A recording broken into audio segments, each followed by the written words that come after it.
પર વિડીયો બનાવીએ.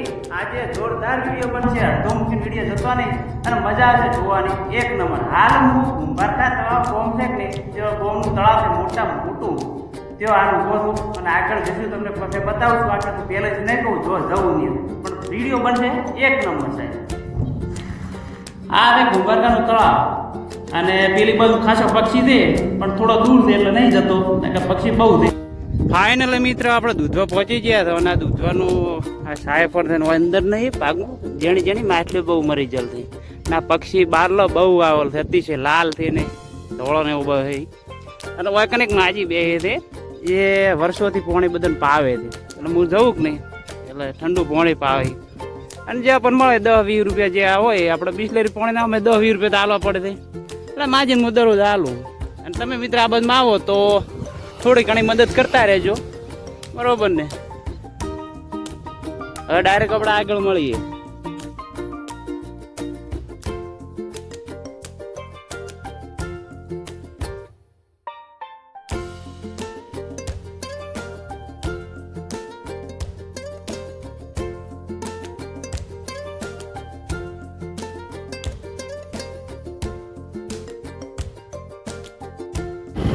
ફાઇનલ મિત્ર આપણે હોઈગોમ પહોંચી ગયા હતા અને હવે ડાયરેક્ટ નળેશ્વરી બાજુમાં જઈએ. આ કોમ્બો જવાનો રસ્તો છે હોઈગોમ.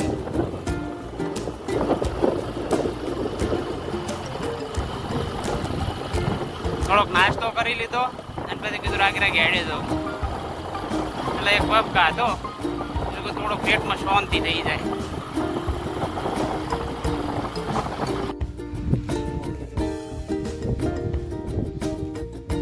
ચોવીસ કલાક સીએનજી પંપ ચાલુ હોય છે કોઈ પણ કોઈ ચિંતા કર્યા વગર આવ્યો અને 24 કલાક પંપ ચાલુ હોય છે ગેસ વાળી ગાડીઓ ચિંતા ના કરતા.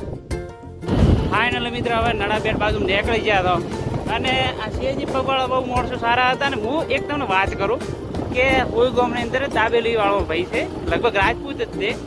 હું 2 વહીનો આવ્યો અને 2 વહીને પૈસા ના લે બિલકુલ. એનું શું કારણ હજમાતું નથી મિત્ર. ખાલી હું 2 વહીનો આવ્યો હતા નથી અને અમે મિત્ર એવા બની ગયા હો કે મેં ઓલી ફેરા દાબેલી ખાધી હતી પૈસા ના લીધા. આ ફેરી બિલકુલ પૈસા ના લીધા.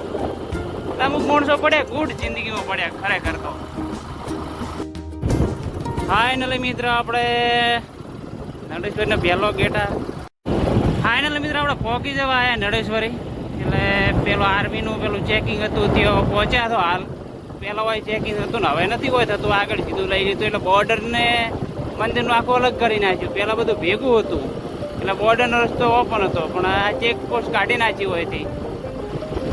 આ બધું મિત્ર પવનનું થોડુંક એડજસ્ટ કરી નાખે જેમ કે પવન અંદર આવશે આમાં ડબલ પવન થાય છે. પેલો સામેવાળો પવન આવતો રણ તો એક તો ખુલ્લું હોય ખુલ્લા વધારે પવન આવે અને એક બાઇક ને કરતી હોય એટલે પવન આવે એટલે ડબલ પવન થઈ જાય એના લીધે. અને હવે રણ ચાલુ થઈ ગયું છે મિત્ર તમે જોઈ લો.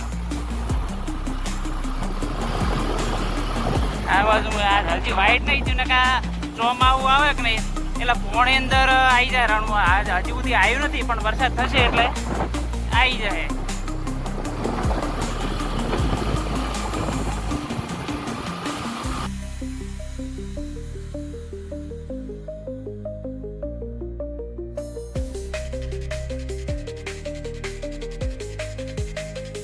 જો મિત્ર આ રસ્તો સીધો આવે કે નહીં એટલે વાયકન પુલ તૂટી જલ થઈ અહીંથી સાઈડમાં બીજો આખો ખડકો પાડીને ઠેઠ સુધી ગાડીઓ જઈ ફેરા આવ્યો કે નહીં. એમાં શું થયું ખબર છે જે આર્મીનું લગતું જે મ્યુઝિયમ હતું કે નહીં એની અંદર ગીત ચાલુ હતો જેણું એટલે મેં બ્લોગ ચડાવ્યો કે નહીં કોપીરાઇટ ડાયરેક્ટ આવી ગયો એટલે મારે ડિલીટ મારવા પડે. આજે સ્પેશિયલ બંધ કરાવી અને વિડીયો બનાવું છું અને તમને આખી ડિટેલ હાથે બતાવશું બરોબર ને. આપણે આગળ હવે રાગે વધીએ. સાહેબ અત્યારનું વાતાવરણ છે ને અદ્ભુત છે સાહેબ. અને જો વાદળો એકદમ છે અને મજા આવે છે એકદમ ઠંડો પવન આવે કોઈ ગરમી નહીં લાગતી. નકા રણમાં અત્યારે કાઠું પડી જાય પણ ત્યાં લૂ બીજી કશું આવતું જ નથી મજા આવે છે. હું એકલો હોય કે નતો અડધો કલાક શાંતિથી બેઠો અને બધા કીધું આગળ વધુ રાગે પણ મજા આવી જાય. ઠંડુ વાતાવરણ છે એટલે મજા આવે નકા ગરમી હોય તો ના મજા આવે. શાંતિથી વિડીયો બનાવતો આરામથી હેડ્યો જવું. કોઈ જલ્દબાજ નહીં, કોઈ ઉતાવળ નહીં. અને રોડે કેટલો પોળો કરી નાખે તમે વિચાર કરો. ફાઇનલ મિત્ર આપણે કુલદીપ વન પહોંચી ગયા હતા. કીધું 5 મિનિટ હોય બેસીએ અને પાછા આગળ કીધું જશું. મજા આવે એવું છે હોય. અને ત્યાં નળેશ્વર મંદિર પર કુલદીપ વન બનાવેલ છે, એ પણ સારું બનાવેલ છે. આ બાવળી હવે સુકાઈ ગયા, તમે વિચાર કરો. જો આખો બંદર થઈ ગયા બાવળે.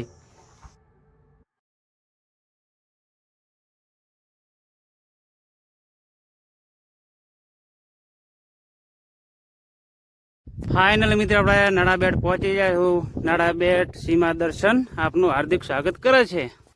અને પેલા આપણે મંદિરે જતા આવીએ, પછી આર્યું બધું મ્યુઝિયમ તમને આખું બતાવશું ડિટેલ થઈને. કદાચ બોર્ડર ચાલુ તો આપણે બોર્ડર પણ જઈશું, બરોબર ને? એટલે તમે વિડીયોમાં બન્યા રહેજો. ફાઇનલ મિત્ર આપણે મંદિરે પહોંચી ગયા. દર્શન શાંતિથી કરી લઈએ. આ બાજુ હોટલ બની છે નવી. આજે વસ્તી હોય ને કે વસ્તી બહુ હોય છે, આજે બિલકુલ વસ્તી નથી. મંદિર બંધ છે, શું ગેટ બંધ છે એટલે.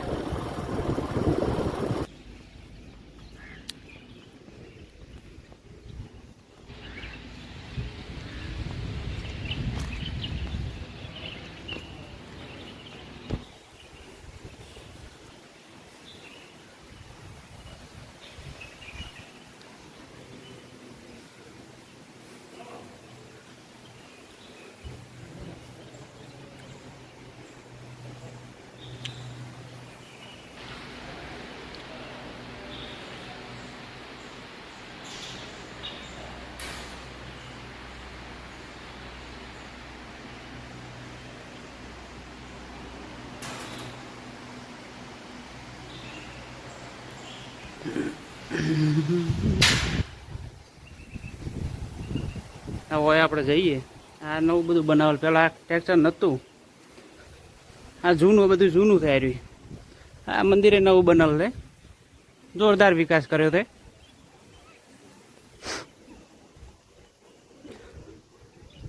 પાછળ ભોજનાલય ચાલુ છે, પણ આપણે ભોજનાલય નહીં જવું અત્યારે.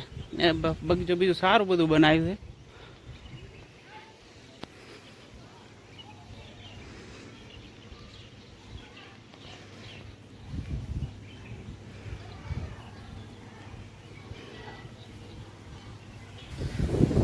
આ પણ તમને આખે આખું મિત્ર બતાવું, જોરદાર છે આ.